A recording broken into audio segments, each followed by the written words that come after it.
Welcome to the Geeks Assembled podcast. Be afraid. Be very afraid.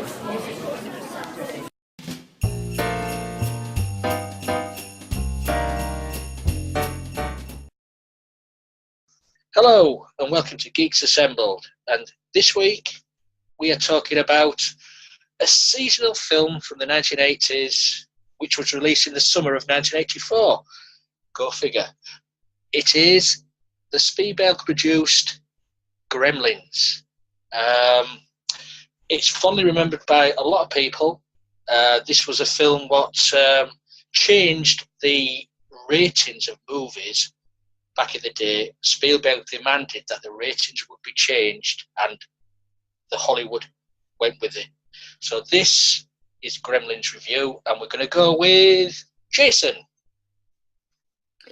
Well, shockingly, this movie, I remember watching it. Well, sort of remember watching it a while back, but how do we watch it again just to rephrase my memory on it, which it was starting out with this guy going over to a place that, well, I guess they had a mystery creature that was more like a gremlin that was Gizmo. Well, his name wasn't Gizmo, but a different name. But the guy named him Gizmo. But he wanted to give his son a Christmas present, so yeah, that ended up that way. So, but there's like three rules, like if I remember correctly, that do not feed it after midnight. Also, do not let it near water, or you're in some big trouble. Also, do not let it near the sunlight or any light, because it will kill it. So yeah, speaking about the water part, yeah, that the trouble comes around. Well, let's see, Corey Feldman's character started out with actually dropped the water and went on Gizmo, and just little balls came out of them that ended up being the Gremlins. And yeah, it gets more crazier after that. I mean, they get a little silly and all that, but I guess when they get more hungry later on, they go into these kind of creepy-looking cocoon things and turn into more these creepy gremlins that are even more trouble. And just how this goes is just definitely pretty interesting. The acting is pretty good. Yeah, there's just so much of it just going on for it, especially for it being based on for nearly Christmas, and definitely a perfect movie for that. Yeah, it had silly moments, had some crazy moments. Some familiar actors, definitely. Apparently, I guess a guy named Frank Falco, who's done some voices of like Scooby-Doo, voices of Fred, and many of other movies and stuff have done voices of Gremlins, and which I thought that was pretty interesting. I was just looking that one up. Yeah, I mean, this movie's actually pretty great in my opinion, which I would give it about a 9 out of 10, but I still say the second one's more better. A 9 out of 10 from Jason. Thanks for that, Jason. And we will move swiftly on to our main man of the group, Connor. What do you think of this film, Connor? Main man of the group? Wow, I'm honoured. Yeah, well, you paid me to say that. No. Yeah, I love... this is a great film. Billy and Kate have a great sort of... I wouldn't say it's a romance, but because obviously he's working in the bank and so is she, you know, there is sort of a love tension there, which always adds a certain charm to a film. It feels like a darker version of E.T. to me, which I think is sort of a comparison that most would make, considering that Steven Spielberg was involved in both films heavily. So I think that's quite a good comparison to make, saying it's a darker sort of version of E.T.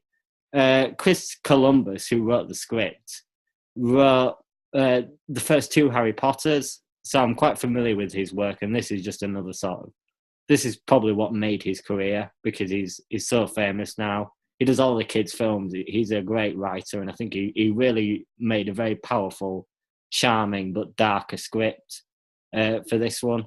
The monsters, Maui, or whatever his name is, I can't remember the name, was great, a great invention, as they turn into vile creatures when you don't follow the 3 rules of taking care of them. It's a great concept for a sort of a cute sort of thing, but also a villain at the same time.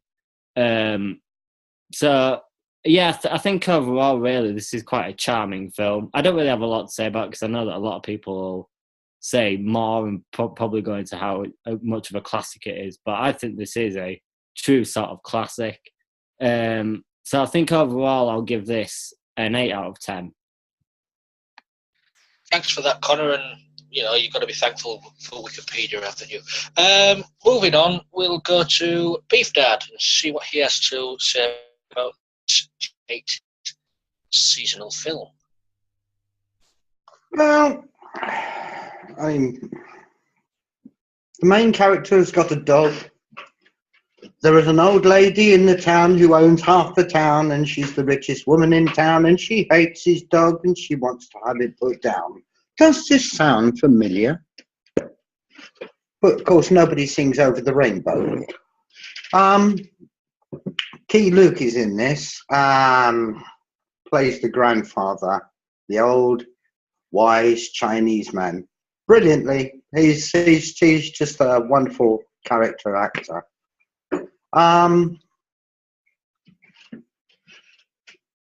The moment where they all transform into gremlins, that's really good. It starts to get more interesting then. I can't say it's wildly exciting before that. But the comeuppance for the old bag, where her chairlift is interfered with by the gremlins, whizzes her up and shoots her out of the window up on the second floor. Hysterical, really funny, brilliantly done.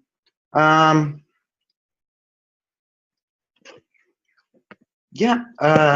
then of course there's the man towards the very end. There's the man in the electric wheelchair. Oddly enough, played by Steven Spielberg. And lots of good fun and foolishness going on. And of course, it spawned another Gremlins 2. But I also think that it was heavily responsible for spawning the film that came out the year after, which was Ghoulies. And they made 3 of those altogether. Not exactly successful, but there was some good performances. I mean, Father, what's his name? Where is it? Let's have a look. Yeah, Peltzer, an inventor. Oh dear. And of course, none of his inventions work properly, and they're used for comedy throughout the whole thing. And eventually they get to the point where actually they're a little bit tiresome, and you think to yourself, why doesn't somebody just ram that up his nose?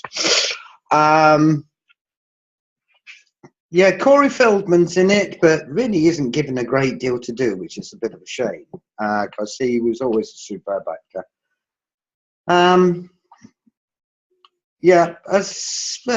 As I say, it's not something that really makes me want to watch it time and time and time again. So for me, it gets a 7. 7 from Beef Dad. An unexpected 7, but there we go. We will move on to Susan and see what she has to say about Gremlins. I really am amused by this movie. I love the fact that Corey Feldman's in it, and I love the fact that that the woman who played Flo in in that Mel's Diner TV show. What the heck was that was called? Anyway, that one, that was awesome. She was really funny as the old lady, and I enjoyed the special effects were phenomenal. I mean the way that the way that the little gremlins, the little Mogwai transformed into gremlins, the way that they were reproducing was hilarious. I love the pool scene. I just thought it was really, it was, and the bar scene was so amazing. It was like all the mayhem that you ever wanted to have in a bar, but couldn't, as grown up people, as people who get kicked out of the bar. That bartender, the lady was just, she was forced into supporting this because they were like, alien creatures. So because at one point, she wanted to make sure that the town was kept safe, so she kept them all in there. It was mayhem. It was hilarious mayhem. It was so fun. Anyway, that was really great. And I guess the next best scene was the scene that Beef Dad referred to, where the lady gets shot up out of her stair lift wheelchair type deal. That was really cool. Anyway, and the Mogwai, the little Gizmo, was adorable. So yeah, I'll give it an 8 out of 10. It's pretty precious of a movie. I'll remember to watch it again in the future. So that sounds a precious movie. Moving on, we'll go to Craig. Hopefully he's sorted his camera out. If not, we'll be talking to a blank screen. Over to you, Craig. Gremlins. I like how when it starts out, you see like a panning shot of the local town square with like the yellow American school buses, and then you get the title shot. One thing I was mentioned is the music. I think it's Jerry Goldsmith. I really like how they use Christmas scenes from different movies, like It's a Wonderful Life, and that song "Do You Hear What I Hear" in the kitchen scenes. I think it mixes really well as a soundtrack. I've got Gremlins 2, the soundtrack as well, because I quite like the music to these films. I like the first scene when the dad comes home and gives Billy the present. It's really like a warm scene. I really like that scene. I love the dog's reactions to when Mogwai comes out of the box.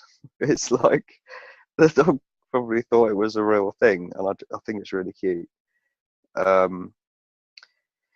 even like the sequence when they're gonna test out the gremlin. I mean, after the gremlin, the Mogwai's, Corey Feldman's poured water on Mogwai and the balls have shot out. I mean, that was just amazing when you see them just like grow bigger and bigger, and I found that quite fascinating.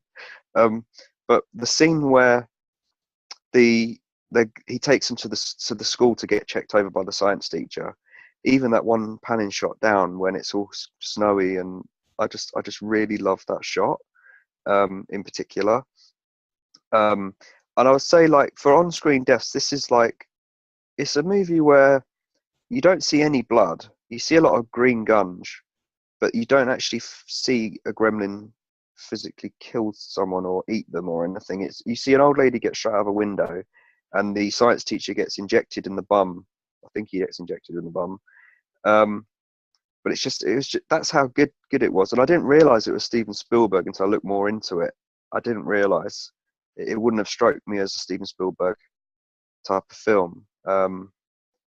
Because of E.T. It's like a slight contrast.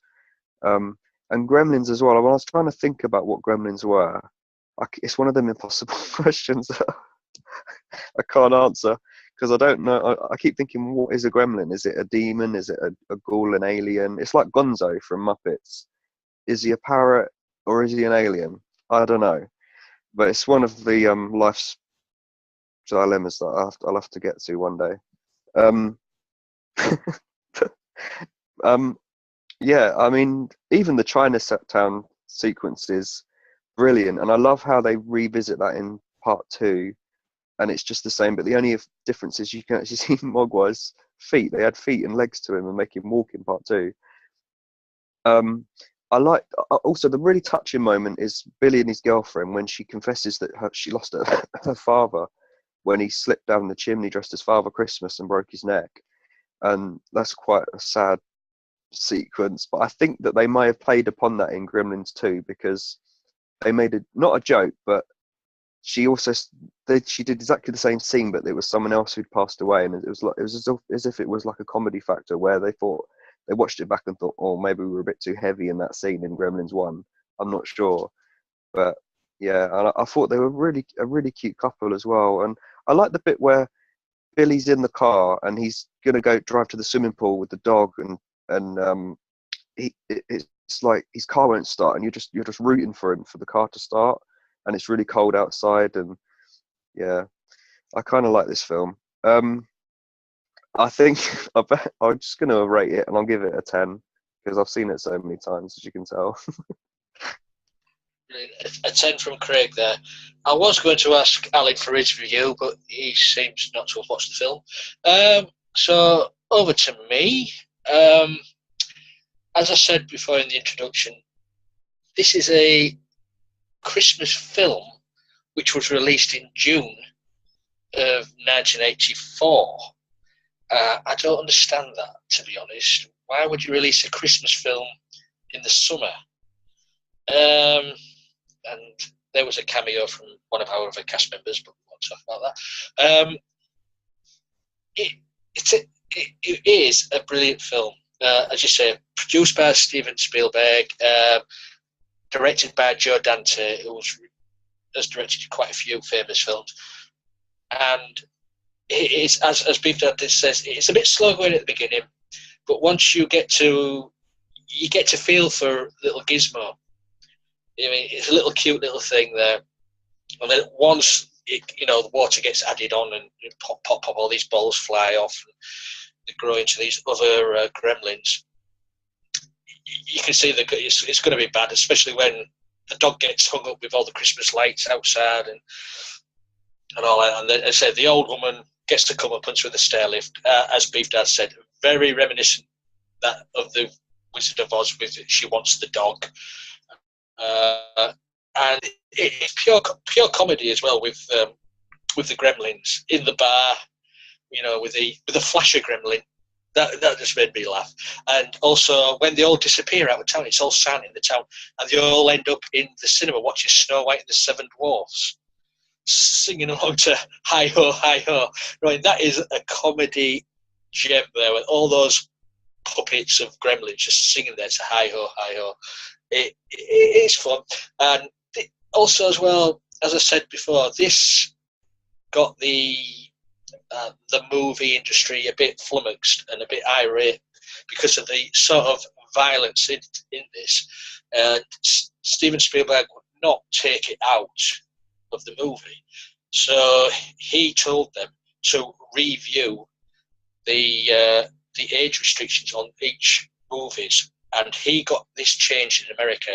I don't know if this was a knock-on effect in the UK, but he was sort of up there changing all the PGs, the U's, the 15, the 18s. He got all that changed because of these Gremlin movies, and he got it changed to a 15 because they were complaining about the violence, and he would not take the violence out. And there is not much violence, as Craig said, there is not much sort of violence. It's all there in your head. Okay, you do see a gremlin going around in a blender, and you do see one get shoved in a microwave. I mean, that's just sort of only violence, and that's from Billy's mother, really. She's the more violent in the family.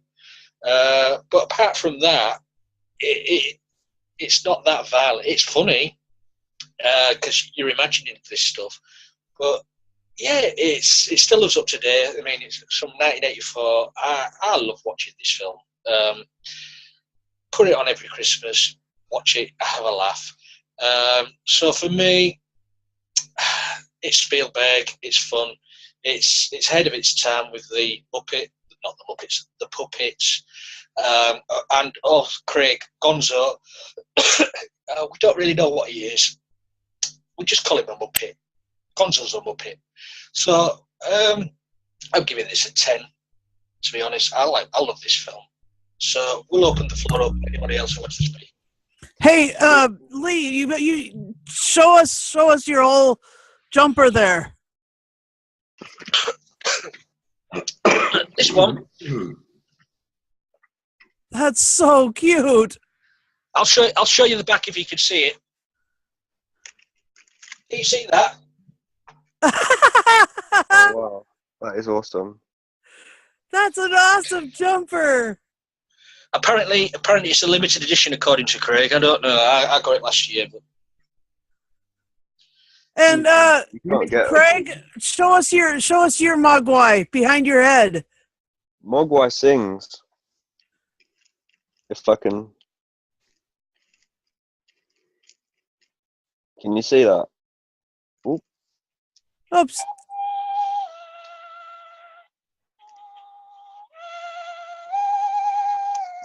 Aww. I mean, wasn't that a brilliant piece in the movie where that was just singing away? Uh-huh. Yeah. And the little dog. I love the dog.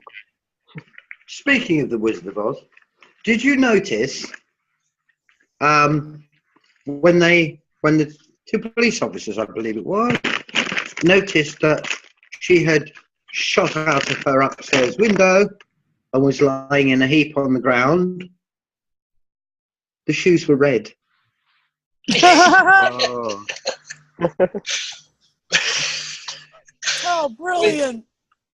I thought that for me, I thought, I know what they've done there. They've just nicked that idea from the Wizard of Oz, put it into that, and they put it in so cleverly. So very cleverly. A real homage, yeah. Yeah, especially when all the Gremlins was taken over and little Gizmo there, taped to the dartboard. Rambo.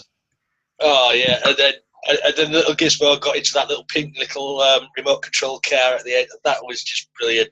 When he was reminiscing of all the movies he'd watched, that was just. It was brilliant film. Although I must admit, I did like Stripe. I like Stripe. Stripe is funny. Stripe makes me laugh. And he reminds me of Fiona. Yeah.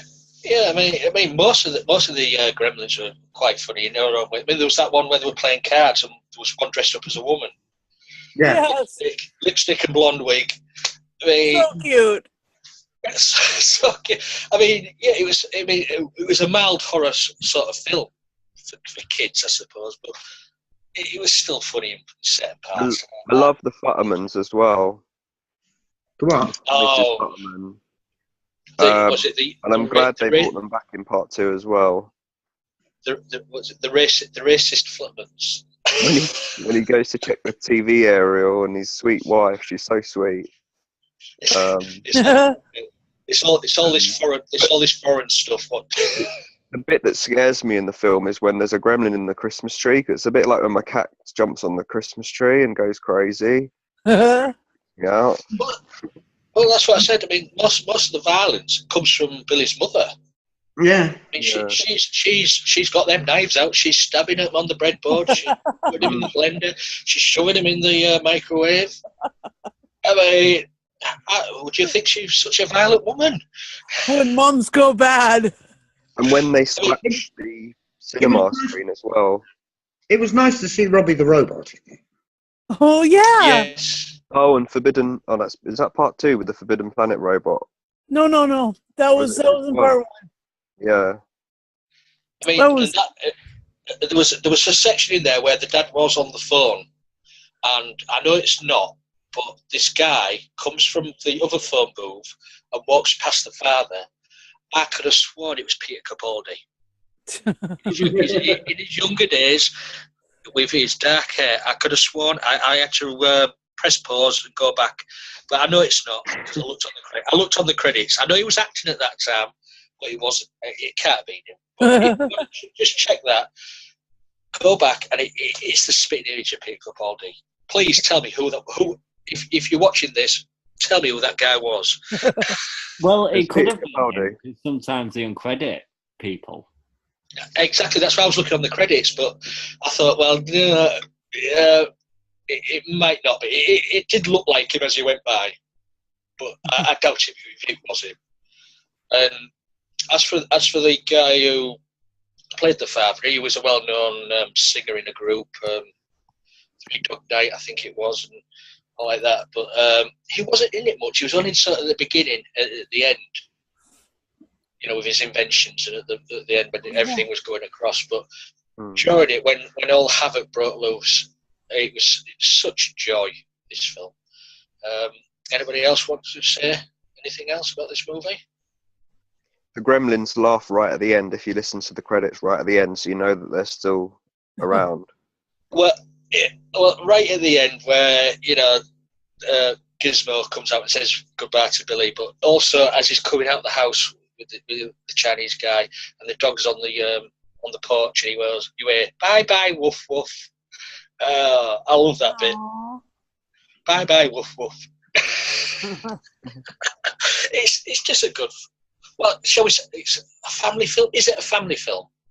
Yes. Can we agree on it is a family film? Yeah, because this is the first video that my stepdad got me on video for Christmas when I was like 10 or 11.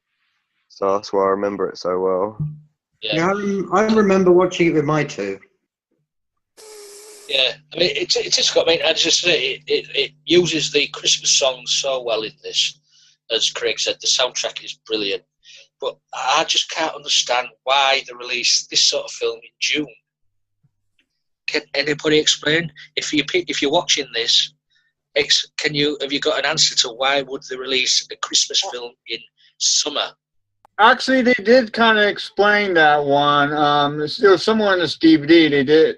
I think it's on Featurettes. I don't know where. I was trying to watch it. Them explain about the film, and they mentioned there was somewhere between around that time. So I forgot what they mentioned, but it was something like that. To look into that, but it just seems a bit weird, doesn't it? A Christmas, because it is. You've got the Christmas feel about it. You've got all the trees, you've got the snow and everything, and they release it in summer. Well, what came out around Christmas at that year? Can you think of anything major? 1984. Don't know really, to be honest. Because usually they'd move a film around if they didn't think it would be. Yeah, but box office. This without doubt is a Christmas movie. Yeah. So what Well, they don't think about that when it comes to money. It's more about the box office. If they can get the best out of the box office having it in June rather than November, December time, they'll put it in June. It's not. Maybe because was Raiders of the Lost Ark released in '84? No, that was in November, December. 81, wasn't it? 81 was Raiders. Temple of Doom was 84. Yeah. Oh, Temple of Doom. Yeah. Anyway, one of his other movies. Actually, you could have a point there with the producer-director sort of thing with Spielberg not having two movies out at the same time. Do you think? And Connor may have nailed it. Like he just didn't want it. Gremlins competing with his other really big powerhouse movie of the year. I don't know. Yeah, we could all be right. Point, Connor. Point to Connor. Yeah, we'll give him that. Yeah. Anybody else want anything to say about Gremlins before we sign off? No. Okay, right. Thanks for everybody here for taking part. Thanks for you lot out there watching. Hopefully you watch it through to the end, because we are quite interesting when you get to know us. Please follow us on Facebook. We've got a Facebook page. We've got Twitter, Geeks Assembled. We're also on this newfangled thing, Amino. Craig, could you tell us about that? Yeah, if you download the Amino app for your phone, on a mobile phone, you can then go and find us on Geeks Assembled, join our group on there. It's a sub group of different groups. There'll be something out there for you, whatever you're into. So it's free to download. It's called Amino, Amino. Yep, brilliant. Susan's got her own channel, haven't you, Susan? Yep, I'm on DJ Dunamis. That's the name of my YouTube channel, and I'm also on TARDIS Blue Radio on Monday and Wednesday at 5 p.m. Pacific time, 1 a.m. Greenwich Mean Time. Brilliant. And Jason's got his own channel as well. Do you want to give a plug for that, Jason? Yeah, mine's with reaction videos, reviews, and like animation and all that stuff. I got a couple of channels, like the fan Doctor Who's one I done with the 26th Doctor, and also with my main channel with DJ Native Firewolf. Brilliant. And of course, Craig's got his own. We've all got our own channels. Craig's got his channel as well. Go on, Craig, give it a plug. Yeah, if you can check out Craig's World on YouTube. I do unboxings of Doctor Who figures, a little snippet of the magazine review, and yeah, that's it. Has anybody else got any channels? Have you got one, Connor? Those Beef Dad got one channel. I've got a channel. Yeah, it's called. Have you? Yeah, it's called Haters United. So come join us if you're a hater. It would be, wouldn't it? Great. We know Alan's got a channel, but he's not here. So do we give him a plug or not? What do you say, guys? Yeah, stick a plug in him. Yeah. Alan's channel is it was a very happy puppet channel, but he's renamed it to a Nintendo channel, and he reviews copyright. And yes, he will be sued for that. I will make sure of it. Oh, geez, Connor. Well, anyway, I'm telling off. But anyway, thanks for all you guys joining again, and thanks for being here. Because without you guys taking part in these casts, our group would be nothing. Without you lot, and check out Beef